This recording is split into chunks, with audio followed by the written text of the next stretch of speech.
வணக்கம் ஃப்ரெண்ட்ஸ். இன்னைக்கு நம்ம பார்க்க போகிற மூவி என்னன்னு பார்த்தீங்கன்னா மாமன். சூரி சார் ஆக்ட் பண்ண படம். அண்ட் இந்த விலங்கு சீரீஸ் எடுத்த டைரக்டர் தான் இந்த படம் எடுத்திருக்காரு. அவர் பேர் கரெக்டாக டக்குன்னு இப்போ ஞாபகம் வரல. ஸோ அந்த படம் இன்னைக்கு பார்த்தேன். ஸோ தான் ஷேர் பண்ணலாம் அப்படின்னு சொல்லிட்டு. என்ன படத்தோட ஸ்டார்டிங் என்னன்னு பார்த்தீங்கன்னா, ஒரு வளைகாப்பு நடந்துகிட்ருக்கு. அங்கே வந்து சூரி சார், அவங்களோட அக்கா ஃபேமிலி அவங்கெல்லாம் இருக்காங்க. அதாவது சூர்யா சாரோட அக்கா, அதாவது சூர்யா சாரோட மாமாவோட தங்கச்சிக்கு வந்து வளைகாப்பு நடக்குது. அப்போ வந்து இவங்க அக்கா வந்து நான் போக மாட்டேன், போய் உட்கார மாட்டேன் அப்படின்னு சொல்லி அடம் பிடிச்சி சண்டை கட்டிகிட்டு இருக்காங்க. அப்போ வந்து ஏன்னா இவங்களுக்கு வந்து குழந்தை இல்லை. ஸோ அவங்க போய் அங்கே உட்கார கொஞ்சம் சங்கடப்பட்டுக்கிட்டு அதனால் போக மாட்டேன் அப்படின்னு சொல்லி சண்டை கட்டிகிட்டு இருக்காங்க. அப்போ அதாவது சூரி சாரோட அவங்க அக்காவோட மாமியார் வெளியே நின்று சத்தம் போட்டிருக்காங்க அவங்கள பற்றி.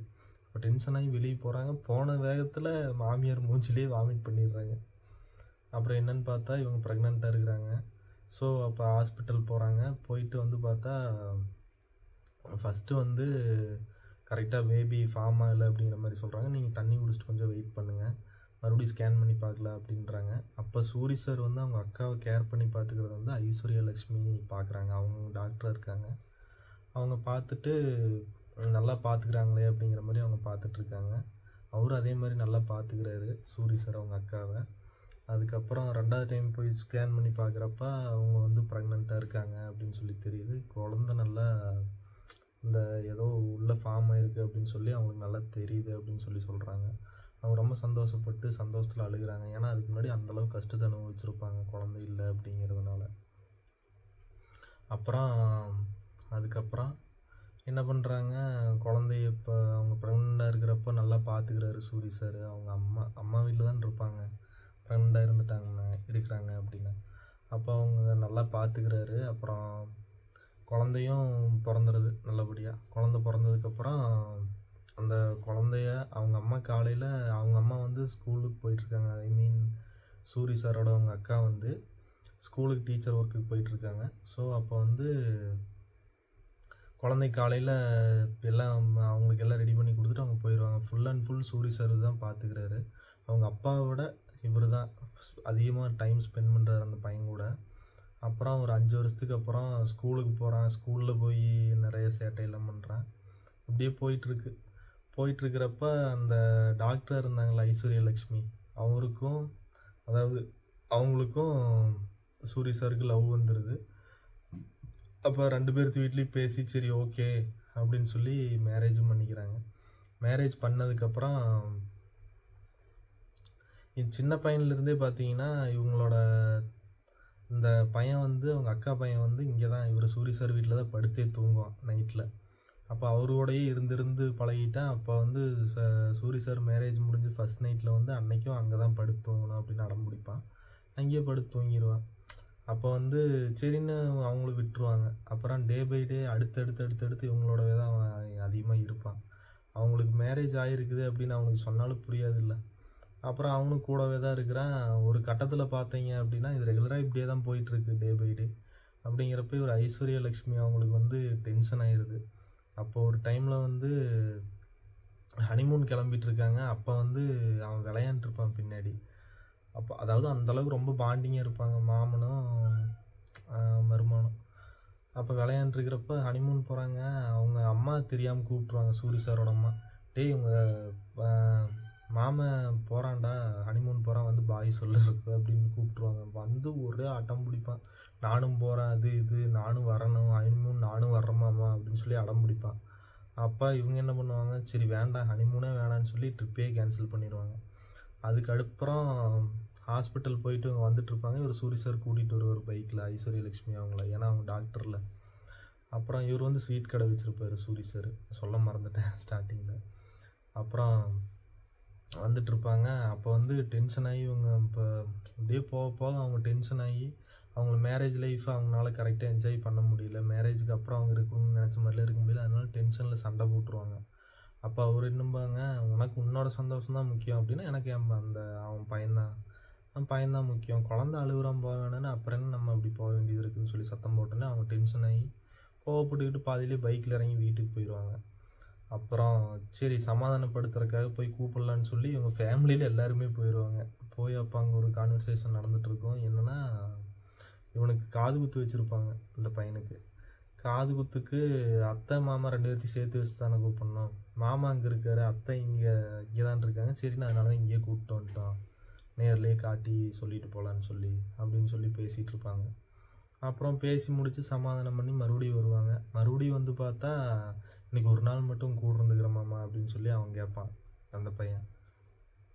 கேட்டோன்னே நின்றுவாங்க. சரி இன்றைக்கி ஒரு நாள் தானேன்னு சொல்லி இவர் கூப்பிட்டு வந்துடுவார். ஆனால் ஐஸ்வர்யா லக்ஷ்மி மேடம் இவருக்காக வெயிட் பண்ணிகிட்டு இருப்பாங்க.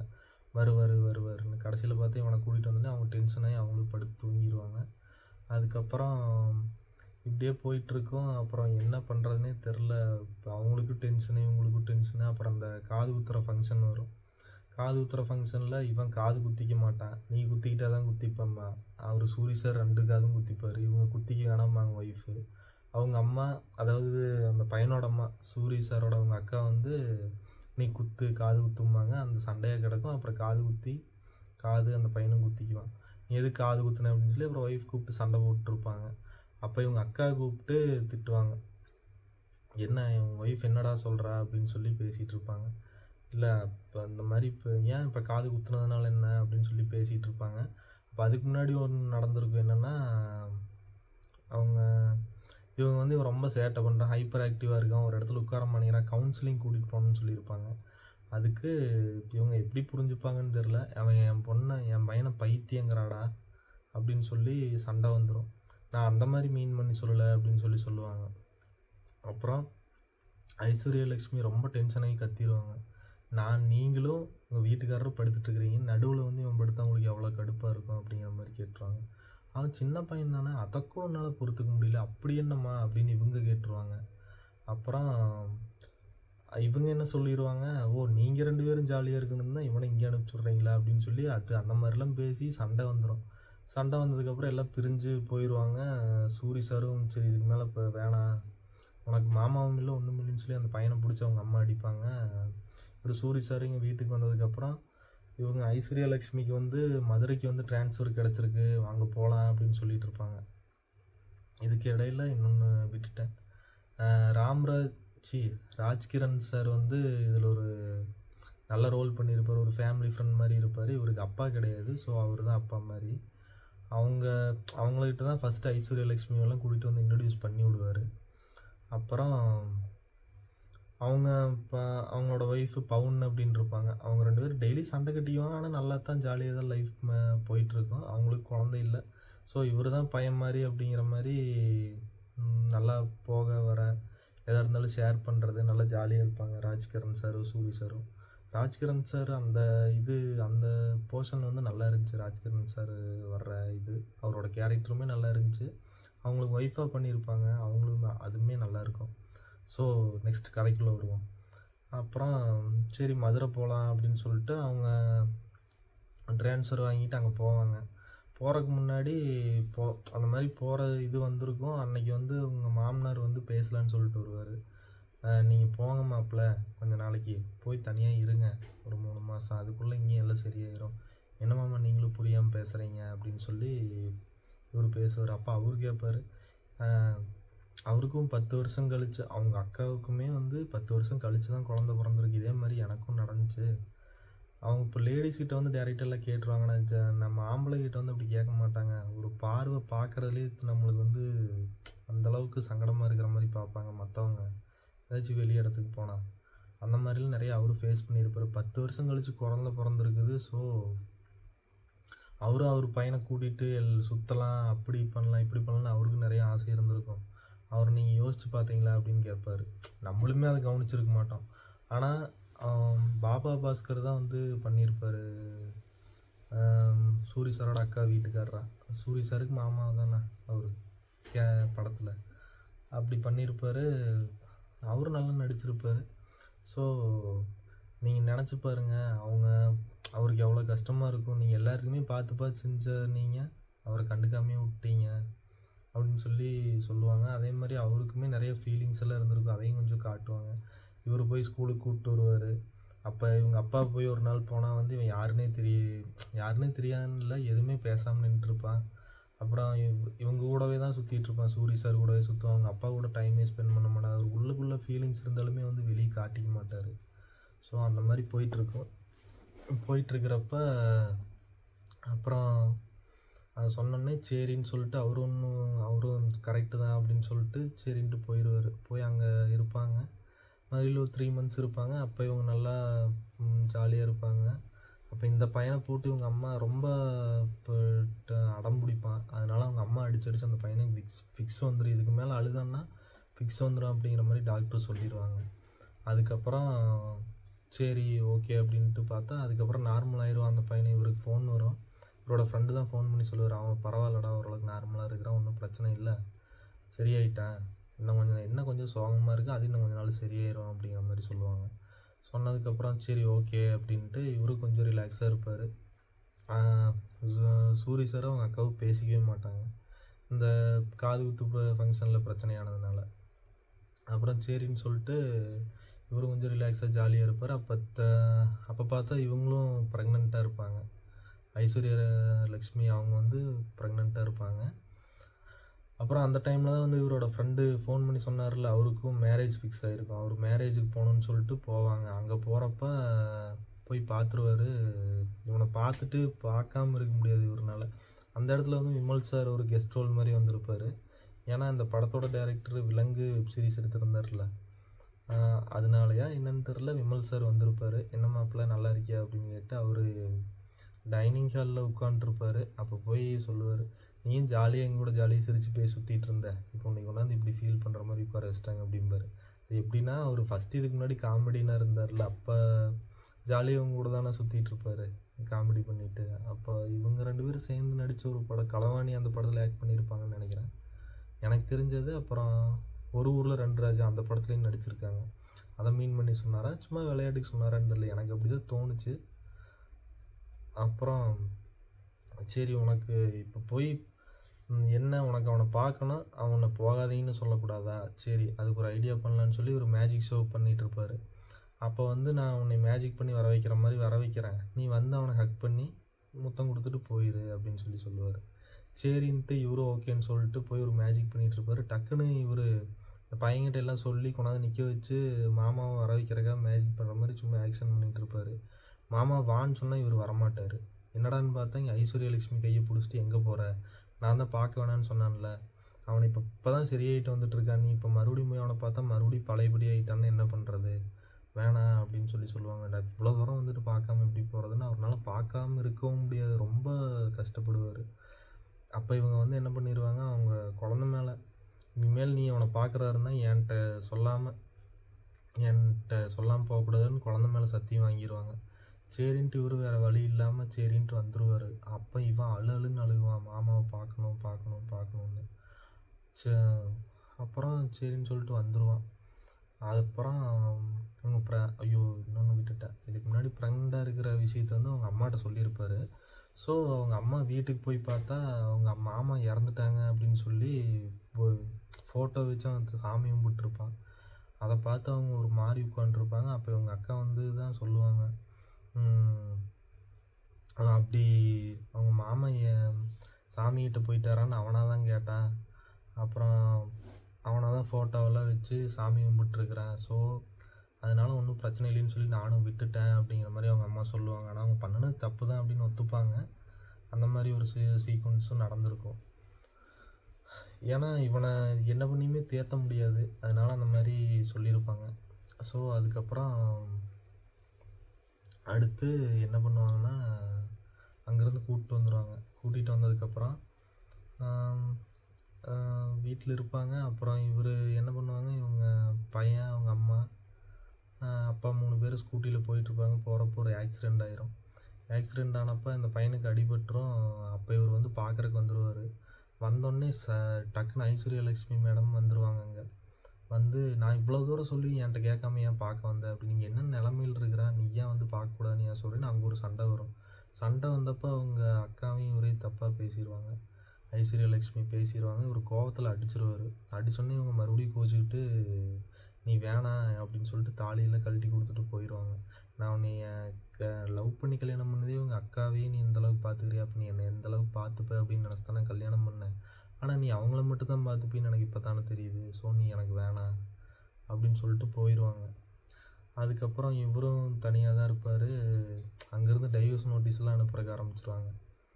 அப்புறம் ஒரு கட்டத்தில் ரொம்ப 2 சைடுமே டிப்ரெஷனில் தான் போயிட்டுருக்கோம். அப்போ வந்து என்ன ஆகுன்னா, அவருக்கு சூரி சாருக்கு வந்து குழந்த பிறந்துடும். அப்போ இவர் பார்க்க போகலான்னு சொல்லி போகிறதுக்கு முன்னாடியே அவங்க ஃபேமிலி மொத்தமாக அங்கே போய் நின்றுருப்பாங்க. இப்போ தான் உங்களுக்கு தெரிஞ்சா இதுக்கு முன்னாடி எதுக்கு அடிச்சிங்க அதுன்னு அவங்க ஃபேமிலி சைடு கேட்பாங்க. அப்போ உங்கள் அக்கா வந்து நான் உன்னை இப்போ ஃபோட்டோவில் வச்சு இந்த மாதிரிலாம் பண்ண அப்போ கூட உனக்கு கோவம் வரலையே, உனக்கு அந்தளவுக்கு பிடிக்குமா அக்காவை அப்படின்னு சொல்லி சில சீன்ஸ் எல்லாம் பார்த்தா ரொம்ப சென்டிமெண்ட்டாக போயிட்டுருக்கும். இவங்க இந்த பிரிஞ்சு இருக்கிற டைமில் வந்து ராஜ்கிரண் சாரோட ஒய்ஃப் வந்து இறந்துருவாங்க. ஆனால் ராஜ்கிரண் சார் அதை ஏற்றுக்கவே மாட்டார். ஒரு மனநல பாதித்த மாதிரி பேசிகிட்டே இருப்பார். நைட்டு மீன் குழம்பு செஞ்சுருந்தா நல்லா சாப்பிட்டா போல், இன்னும் தூங்கிட்டே இருக்கிறா, எந்திரிக்க மாட்டேங்கிறான்னு வர்றவங்ககிட்டலாம் அதே தான் சொல்லுவார், டெத்துக்கு வர்றவங்ககிட்டலாம். அதுக்கப்புறம் தான் அவரை பார்க்குறக்கு கூட்டிகிட்டு போவாங்க. கூட்டிகிட்டு போய் அந்த சீன்லாம் ரொம்ப இதாக இருந்துச்சு. நான் கண் கலங்கிட்டேன் அந்த சீனில் வந்தப்போ. அது சூப்பராக இருந்துச்சு. அப்புறம் அடுத்த நாளே பார்த்தா ராஜ்கிரண் சாரும் இறந்துருவார். அப்படி அவங்க பேர் பவுனு, ஒரு பேர் எதுவும் சிங்கராயர்னு நினைக்கிறேன். அந்த பேர் அவங்க 2 பேர்த்துக்கு பேர். அவங்க இறந்துருவாங்க. அதுக்கப்புறம் இவர் குழந்த பிறந்திருக்கு பார்க்க போய் இந்த மாதிரி சண்டை பிரச்சனையும் நடந்துகிட்ருக்கும். நடந்துகிட்ருக்கிறப்ப உள்ளே வந்து இவன் போவான், இந்த பையன் அவங்க அக்கா பையன் வந்து உள்ளே போவான். உள்ளே போய் தான் நல்லா இருக்கீங்களா அப்படின்னு சொல்லி பேசிவிட்டு, அப்புறம் அவங்களுக்கு 2 குழந்த பிறந்திருக்கும். போய் அதை பார்த்து அது குழந்தைகிட்ட பேசிகிட்டு இருப்பான், நம்ம 2 பேரும் அப்படி இருக்கலாம் இப்படி இருக்கலாம், நான் அவங்கள நல்லா பார்த்துப்பேன் அப்படின்னு அந்த பையன்கிட்ட பேசிகிட்டு இருப்பான். அப்புறம் திடீர்னு ஒரு கட்டத்தில் அத்தைக்கு மாமாவுக்கு சண்டை வந்துருச்சு. ஏன் தெரியுமா, என்னால் தான் அப்படின்னு சொல்லி சொல்கிறப்போ அந்த சீன்லாம் ரொம்ப டச்சிங்காக இருந்துச்சு. உண்மையிலே இப்போ ரொம்ப கண் கலங்குற மாதிரி ஆயிடுச்சு. ரொம்ப சென்டிமெண்ட்டாக இப்போ இருக்கும் அந்த சீன்லாம். அதுக்கப்புறம் சூரி சார் உள்ள பார்க்குறக்கு வருவார். பார்க்குறக்கு வந்துட்டு, நான் எல்லாமே பார்த்து செஞ்சேன், நீ அட்ஜஸ்ட் பண்ணிக்கோ, படிச்சிருக்கிற, நானும் படிச்சிருக்கேன், அட்ஜஸ்ட் பண்ணிக்கன்னு நானும் சொன்னேன். ஆனால் நானும் கொஞ்சம் அட்ஜஸ்ட் பண்ணாமல் போயிட்டேன். இல்லை அவன்கிட்ட கொஞ்சம் அதட்டி சொல்லியிருந்தேன், அவனும் அட்ஜஸ்ட் பண்ணியிருப்பான் அப்படின்னு சொல்லி பேசிகிட்டு இருப்பாங்க. அதுக்கப்புறம் என்னை மன்னிச்சிரு அப்படின்னு சொல்லி காலை பிடிப்பார். ஏன் காலை பிடிக்காதுன்னு எத்தனை தடவை சொல்லியிருக்கிறேன் அப்படின்ட்டு அப்புறம் அவங்களும் எல்லாம் ஒன்று சேர்ந்துருவாங்க கடைசியில். அவ்வளோதான், படம் முடிஞ்சிச்சு. அண்டு இது நல்ல சென்டிமெண்ட்டாக இருக்கும். உண்மையாக நடக்கிறது தான், ஒன்றுமே இல்லாத மாதிரி கொண்டு போய் ரொம்ப டச்சிங்காக முடிச்சிருப்பாங்க படத்தை. So Soori sir first step by ஸ்டெப்பாக வளர்ந்துட்டு வர்றாரு. நல்ல படங்களாக நல்ல கதையை சூஸ் பண்ணி பண்ணுறாரு. இதுவுமே சூரி சார் கதை தான் நினைக்கிறேன். ஸ்டோரி சூரி அப்படின்னு சொல்லி வரும். இது அவரோட கதையாக ரைட்டிங் என்னன்னு எனக்கு தெரில. இந்த படத்தோட டைரக்டரோட பையன்தான் வந்து இதில் சூரி சார் கூட நடிச்சிருப்பான், அந்த மருமகனாக. அதாவது அந்த எப்படி அவங்க அக்காவோட பையனாக நடிச்சிருப்பான். அவனும் நல்லா தான் பண்ணியிருக்காரு. டைரக்டர் உண்மையிலேயே சூப்பராக அந்த படம் எடுத்திருக்காரு. அவர் பேர் அஸ்வந்தா என்னன்னு தெரில, அஸ்வத் மாரிமுத்து அந்த மாதிரி தான் வரும்னு நினைக்கிறேன். அப்புறம் இதில் ஐஸ்வர்யா லக்ஷ்மி அண்ட் ஸ்வசிகா லப்பர் பந்தில் நடிச்சிருப்பாங்க. அவங்களுமே தமிழில் நல்ல படங்கள் எடுத்து நடிக்கிறாங்க. ஸோ சூப்பராக இருக்குது படம். படம் ரிலீஸ் ஆகி 1 வீக் ஆச்சு. என்னால் இப்போ தான் போய் பார்க்க முடிஞ்சிச்சு. ஸோ அதனால் ஷேர் பண்ணலாம் அப்படின்னு சொல்லி போட்டேன், ரிவ்யூ போடலாம் அப்படின்னு சொல்லி. ஸோ நல்லா இருக்குது, எல்லாருமே போய் பாருங்கள் படத்தை. நல்ல படம் தான், எனக்கு பிடிச்சிருக்கு பர்சனலாக. ஒரு ஃபீல் குட் மூவி. படத்தில் பெருசாக ஃபைட் சீக்வன்ஸ் இல்லை, ரொம்ப அந்த மாதிரி ரொம்ப த்ரில்லிங் அப்படிலாம் இல்லை. ஒரு ஃபேமிலி சப்ஜெக்ட் மூவி. நல்லா இருக்குது பார்க்க. ஒரு படம் பார்த்து நல்ல படம் பார்த்து ஒரு சாட்டிஸ்ஃபேக்ஷன் இருக்குது. சூரி சார் இதுக்கு மேலேயும் இந்த மாதிரி நல்ல படங்கள்லாம் பண்ணணும். ஓகே, பாய். நெக்ஸ்ட் வீடியோவில் பார்க்கலாம்.